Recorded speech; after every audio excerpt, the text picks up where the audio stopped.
over now, okay? It's not. What the fuck?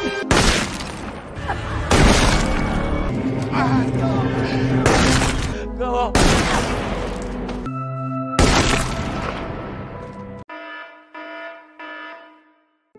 Cerita dibuka dengan sepucuk surel yang ditujukan kepada 50 lelaki untuk mengikuti sebuah lomba jalan santai yang tidak biasa. Ini adalah Ray, salah satu peserta yang akan mengikuti lomba itu. Diantar oleh sang ibu, Ray pun tiba di titik start. Sebelum Ray masuk ke trek, sang ibu memberikan pelukan semangat kepada Ray, namun entah mengapa hal itu seperti akan menjadi pelukan terakhir untuknya. I know. I can't. Alright. Okay.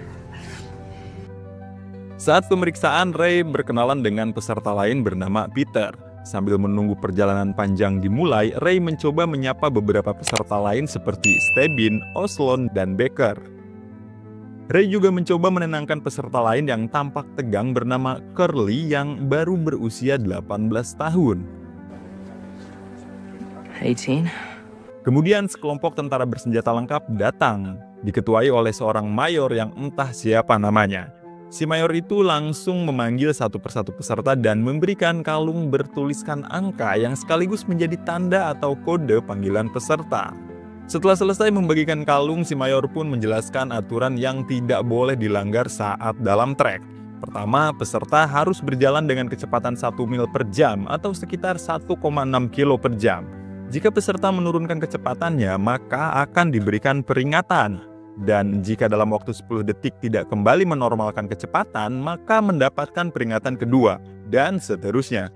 Jika sampai peringatan ketiga peserta tidak menormalkan kembali kecepatannya, maka peserta dinyatakan gugur, dan peringatan akan dihapus setiap 1 mil atau setiap 1 jam. Kedua, jika peserta melewati garis jalan, akan dianggap gugur tanpa peringatan. Dan ketiga, satu orang yang bertahan paling lama dan berhasil mencapai finish, maka dialah yang akan menjadi juara dan berhak meminta apapun kepada negara sebagai hadiah. Kemudian, The Long Walk pun dimulai. 1 mil pertama, semua peserta tampak santai dan bahkan mencoba mengakrabkan diri satu sama lain. Seorang peserta bernama Gary terpaksa harus berhenti untuk mengikat tali sepatunya. 3 peringatan sekaligus dia dapatkan dan saat moncong senapan mengarah ke kepalanya. Setelah kembali berjalan, Gary tampaknya tidak terima dengan teguran-teguran dari peserta lain yang mengatakan bahwa dirinya sudah melakukan kesalahan bodoh karena berhenti selama 30 detik hanya untuk mengikat tali sepatu, dan hal itu membuatnya harus berjalan sejauh 3 mil tanpa peringatan. Gary pun menantang semuanya untuk membuktikan siapa yang akan keluar lebih dulu. The hell you need a rest for anyway? We just fucking started. 11 km berikutnya, mereka mulai membicarakan apa yang akan mereka minta sebagai hadiah saat mencapai finish nanti. Becker mengatakan bahwa dirinya akan meminta sejumlah uang sebagai hadiah. Meskipun dia mengaku sebagai orang yang religius, namun dia tidak memungkiri bahwa uang cukup berharga. Bukan tanpa alasan, hal itu dia katakan karena dia tumbuh dan besar di sebuah kota yang sangat miskin. Namun Ray mempunyai pandangan lain. Dia tidak mengharapkan uang atau hadiah lainnya. Yang ada di pikiran Ray adalah tentang bagaimana bisa The Long Walk menjadi satu-satunya jalan untuk mengubah hidup seseorang. Peter pun membenarkan keduanya, tapi Peter lebih memilih uang sebagai hadiah.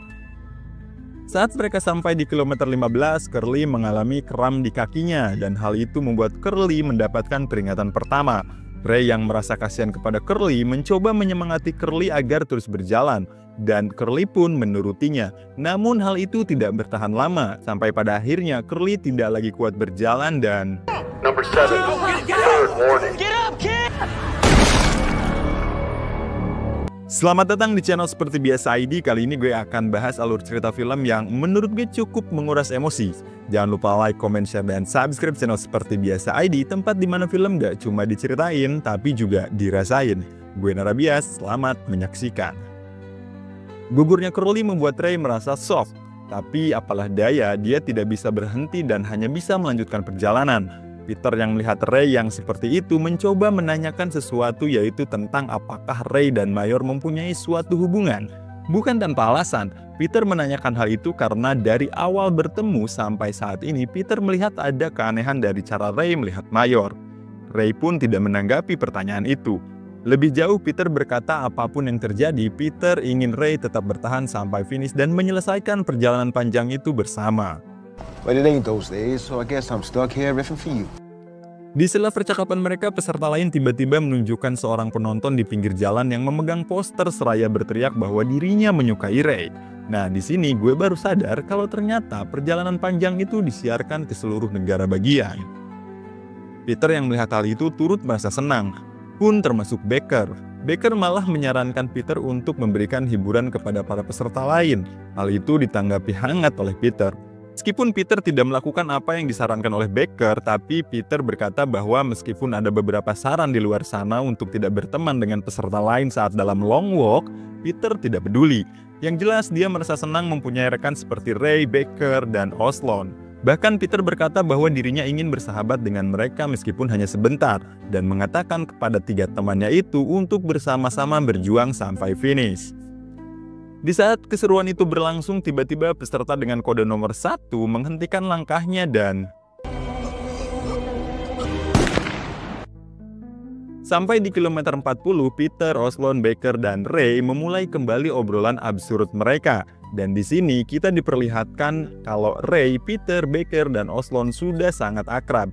Dan sepertinya hubungan persahabatan di antara mereka benar-benar sudah terjalin. Hal itu dibuktikan oleh Ray saat Oslon kehilangan makanannya, dia rela memberikan satu-satunya jatah makanan yang tersisa kepada Oslon.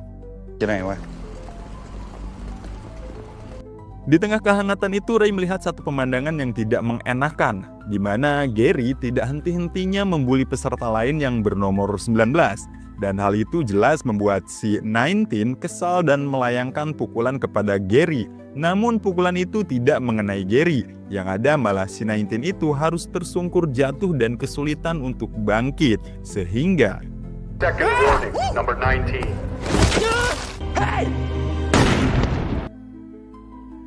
dan karena hal itu semua peserta menyalahkan Gary. Namun Gary membantah. Dia berkata ke semuanya bahwa itu bukan kesalahannya karena Gary tidak menyerangnya.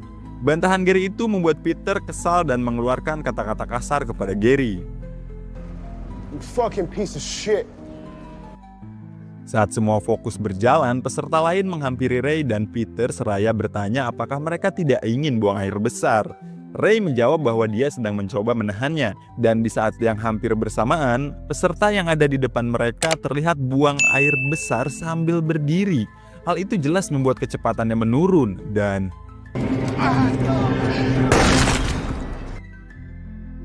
saat sampai di kilometer 56, Ray bermimpi tentang ibunya, dan saat sadar waktu sudah malam. Itu artinya Ray tidur sambil berjalan. Kemudian Peter langsung menyuguhkan sebuah topik pembahasan seru agar semuanya kembali segar dan terjaga. Di sini Ray mulai lelah dan sempoyongan. Peter pun mencoba membantu Ray agar tetap stabil. Namun entah kenapa Ray malah berkata kasar kepada Peter. Ray meminta Peter untuk berhenti membantunya seolah Peter tidak ingin Ray keluar dari perjalanan. Peter pun hanya terdiam mendengar hal itu.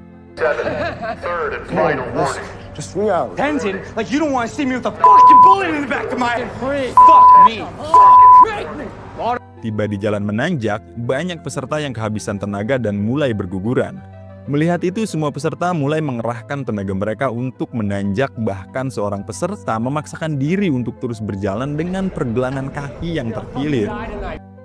Saat Ray mendapat peringatan ketiga dan hampir gugur, Peter mendekat ke arah Ray dan kembali membantunya. Dan hal itu membuat Ray sadar bahwa apa yang dilakukan oleh Peter selama perjalanan adalah hal yang tulus. Dan Ray pun mengucapkan permintaan maaf atas sikap kasarnya kepada Peter. 2 hari sudah semua peserta berjalan tanpa henti dan kini Ray, Peter, dan yang lain sudah sampai di kilometer 94. Ray dan Peter kembali akrab setelah sebelumnya terjadi konflik kecil. Dan di kesempatan itu, Peter mengatakan bahwa apa yang sedang dilakukan oleh mereka adalah sesuatu yang sangat sederhana, yaitu berjalan atau mati. Dan jika seseorang memiliki motivasi yang kuat untuk tetap bertahan, maka seseorang itu tidak akan memilih mati. Ray pun terlihat setuju tentang itu. Tiba di kilometer 107, Oslon tampak sangat kelelahan dan mulai berjalan dengan langkah yang tidak stabil. Sementara itu, di belakang Ray dan Peter ada seorang peserta lain yang mengalami cedera. Kakinya terkilir hingga tampak bergeser dari sendinya. Kecepatannya pun menurun dan... Baik. Third warning, 49. Ray terlihat sangat emosional melihat semua peserta yang gugur karena hanya tidak kuat berjalan. Peter pun akhirnya menenangkan Ray agar tidak hanyut dalam emosinya. Lalu peserta lain yang sudah mulai tidak kuat mencoba keluar dari arena. Namun... 31. Tiba di kilometer 165, Becker memulai percakapan dengan berkata jika dirinya berhasil finish, dia akan minta pergi ke bulan dan meminta seekor gajah untuk ditungganginya saat pulang ke rumah. Topik itu pun direspon oleh Oslon. Oslon berkata bahwa jika dirinya berhasil finish, dia akan meminta banyak wanita untuk sampai itunya biru. Dan saat Peter ditanyai tentang keinginannya, dia berkata dia pun punya keinginan dari dulu yang ingin dia wujudkan. Namun keinginan itu berubah saat Peter bertemu mereka di perjalanan. Peter berkata jika dia berhasil finish, dia ingin meminta peraturan perjalanan dirubah yang tadinya hanya ada 1 orang pemenang bisa menjadi 2 orang pemenang. Bukan tanpa alasan, hal itu dia sampaikan karena dia ingin suatu saat nanti seseorang bisa merayakan kemenangan bersama sahabatnya yang ditemukan dalam perjalanan. Saat Becker menanyai Ray tentang keinginannya, Ray menjawab dengan singkat bahwa dirinya hanya akan meminta agar negara menghentikan perjalanan panjang ini. Dan semua yang mendengar keinginan Ray itu memandangnya dengan skeptis. Tapi sesaat kemudian Peter merasa apa yang diinginkan oleh Ray ada benarnya. Lalu perjalanan pun seketika penuh teriakan layaknya sebuah demo.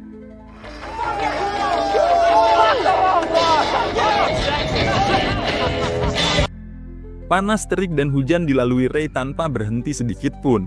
Memasuki hari ketiga, Ray dan para peserta lainnya telah mencapai kilometer 231. Pada titik ini, hampir semua peserta mulai kesulitan menjaga fokus.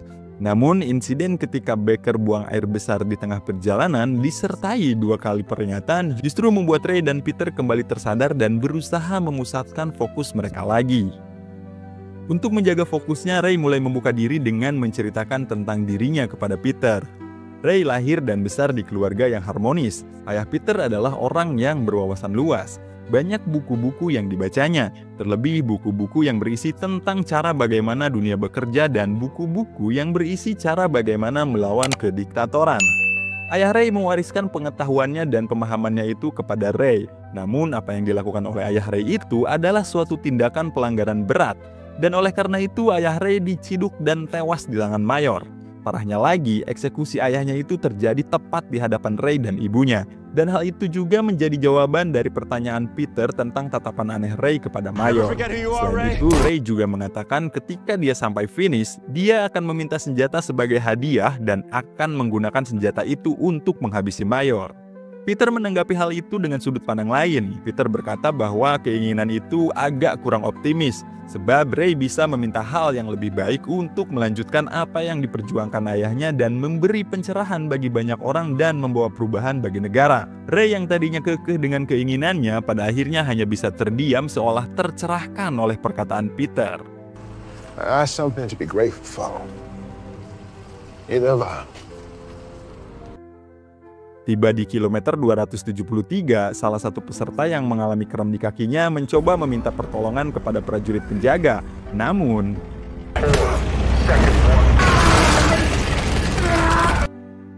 di kilometer 323, peserta yang tersisa hanya tinggal beberapa orang. Stebin yang sejak awal perjalanan jarang berbicara mendekati Ray dan memberitahu bahwa kondisi Oslon sudah hampir mencapai batasnya. Kesadaran Oslon mulai kabur, dan pikirannya semakin tidak terkontrol. Tiba-tiba, tanpa alasan yang jelas, Oslon berbalik arah dan mendekati prajurit penjaga, mencoba merebut senjata yang dipegangnya. Namun, karena tenaganya sudah terkuras habis, usahanya gagal. Seketika terdengar suara tembakan. Peluru panas menembus perut Oslon. Baker yang tak tega melihat Oslon menyerah ikut berbalik arah dan berusaha menggendongnya, namun tidak berhasil. Ia pun mendapat peringatan dari penjaga. Melihat hal itu, Ray segera berbalik dan mencoba menarik Baker agar kembali berjalan. Bukan tanpa alasan, Ray tahu bahwa Oslon sudah tidak mungkin diselamatkan. Satu-satunya hal yang bisa mereka lakukan hanyalah merelakan kepergiannya dan terus melangkah, membawa tekad dan semangat Oslon bersama mereka.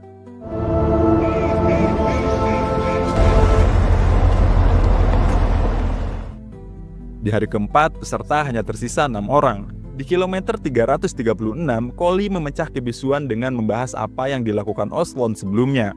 Dan satu fakta terkuak bahwa Oslon ternyata sudah menikah. Dan mendengar hal itu, Peter mengajak semuanya kecuali Gary untuk berjanji siapapun yang berhasil sampai garis finish harus melakukan sesuatu kepada istrinya, baik itu dengan uang atau hal lainnya, untuk memastikan bahwa istri Oslon baik-baik saja.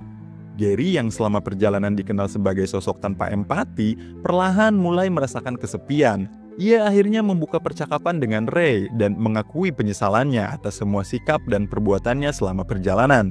Dengan nada tulus, Gary juga memohon kepada Ray agar Peter bersedia memberinya kesempatan untuk ikut dalam perjanjian yang mereka buat. Dalam hati kecilnya, Gary sebenarnya ingin menebus semua kebodohan dan kesalahannya dengan melakukan sesuatu yang berarti. Namun ia tidak tahu bagaimana harus memulai. Saat Ray mencoba membujuk Peter, entah apa yang terjadi. Gary tiba-tiba terlihat begitu kecewa dan marah. Hingga pada akhirnya,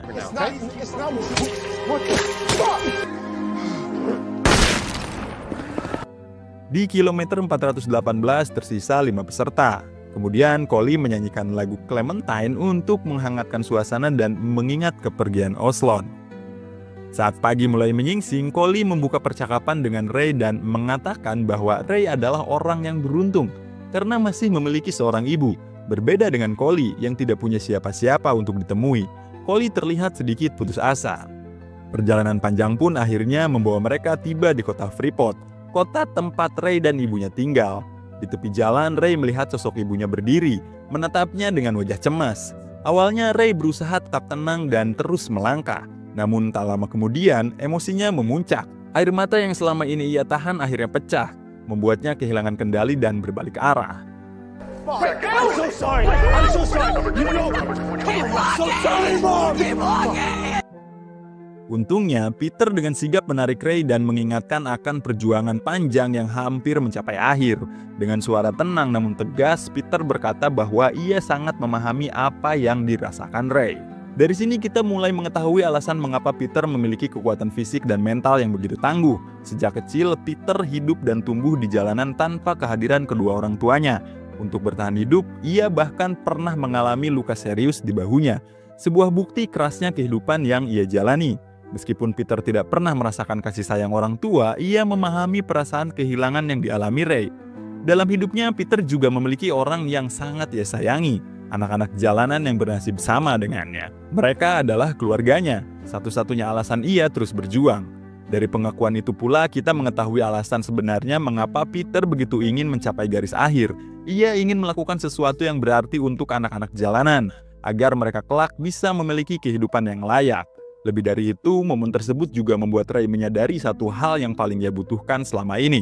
Bukan sekedar kemenangan, melainkan hubungan persaudaraan yang tulus. Di kilometer 492, Stebin tiba-tiba mengajukan sebuah kesepakatan yang berbunyi bahwa mulai saat ini semua orang tidak boleh saling bekerja sama dan harus bisa membereskan masalahnya sendiri. Hal itu pun hanya disetujui oleh Ray, sebab Ray sadar selama ini dirinya banyak dibantu oleh Peter. Dan Ray berpikir jika Peter terus membantunya, itu akan menghambat perjalanan Peter. Lalu saat Stebin meminta persetujuan Collie tiba-tiba merampas senjata prajurit penjaga dan menembakkannya ke prajurit itu. Dan kemudian, di kilometer 521, Baker mulai sempoyongan karena darah yang terus-menerus keluar dari hidungnya. Baker pun meminta maaf kepada sahabatnya karena dia akan menyerah. Ray dan Peter pun mencoba menahan Baker agar tidak menyerah. Baker pun menurutinya, namun hanya sampai beberapa menit saja. Setelah itu, Baker menitipkan kalungnya kepada Ray agar diberikan kepada ibunya dan memohon untuk tidak menoleh ke belakang saat dirinya gugur. Setelah dua sahabatnya itu mengiyakan permohonan Baker, Baker pun melepas tangan dua sahabat yang menggandengnya itu dan langkah Baker pun terhenti selamanya. Tiba di kilometer 524, Peter bertanya kepada Ray dan Stebbins apa yang akan terjadi jika mereka melambat secara bersamaan. Kemudian Stebbins menjawab pertanyaan itu dengan berkata bahwa hal itu tidak mungkin terjadi, sebab semuanya sudah diatur dengan sangat terperinci. Mendengar jawaban itu, Ray bertanya kepada Stebbins bagaimana bisa dia tahu banyak tentang perjalanan panjang ini. Kemudian Peter memaksa Stebbins agar menceritakannya. Lalu Stebbins pun menjawab pertanyaan Ray itu dengan sebuah fakta. Alasan Stebbins tahu banyak tentang perjalanan panjang itu karena dirinya adalah anak dari si mayor, atau lebih tepatnya anak dari hasil hubungan gelap si mayor. Dan alasan dia tetap bertahan dan ingin mencapai finish adalah karena Stebbins ingin meminta sebuah hadiah berupa pengakuan dari ayahnya dan agar diperlakukan layaknya anak pada umumnya. Tapi keinginannya berubah ketika dia menyimak semua yang dikatakan oleh Ray. Dan keinginannya sekarang adalah hanya ingin mengakhiri perjalanannya dengan kepala tegak. Kemudian setelah mengatakan semuanya, Stebbins menghentikan langkahnya dan Do me.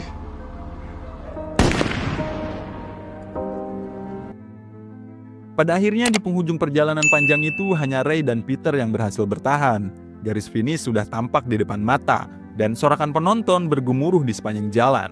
Namun beberapa langkah sebelum mencapai garis akhir, Peter tiba-tiba menghentikan langkahnya. Ia berniat memberikan kemenangan itu sepenuhnya kepada Ray. Ray menatapnya dengan mata berkaca-kaca. Ia tidak ingin melintasi garis finish seorang diri. Dengan sisa tenaga yang ada, Ray berbalik arah dan merangkul Peter, mengajaknya menuntaskan perjalanan itu bersama-sama. Mereka kemudian melangkah berdampingan, menembus garis finish bersama-sama. Namun sesaat setelah itu, suasana berubah. Ray dieliminasi.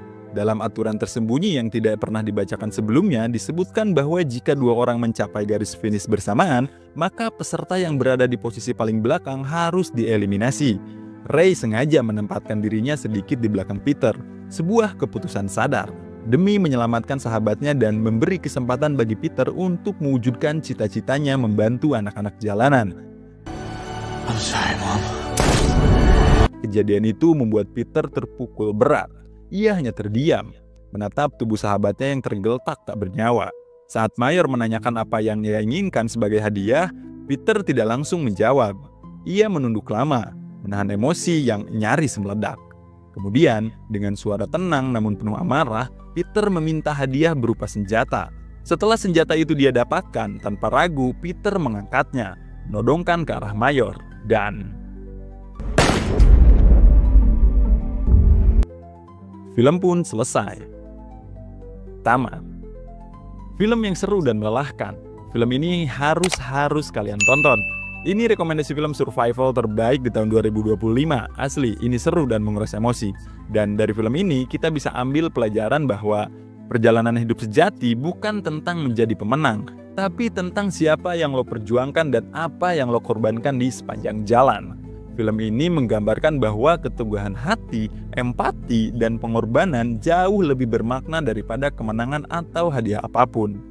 Ray memilih mengorbankan dirinya agar sahabatnya Peter bisa mewujudkan harapan untuk perubahan, menegaskan bahwa kemanusiaan adalah kemenangan yang sesungguhnya. Oke, itu aja alur cerita film yang bisa gue suguhkan kali ini. Jangan lupa like, comment, share, dan subscribe channel Seperti Biasa ID, tempat dimana film gak cuma diceritain tapi juga dirasain. Cerita gak akan berhenti selama lo masih di sini. Gue Narabias, kita ketemu lagi di video selanjutnya.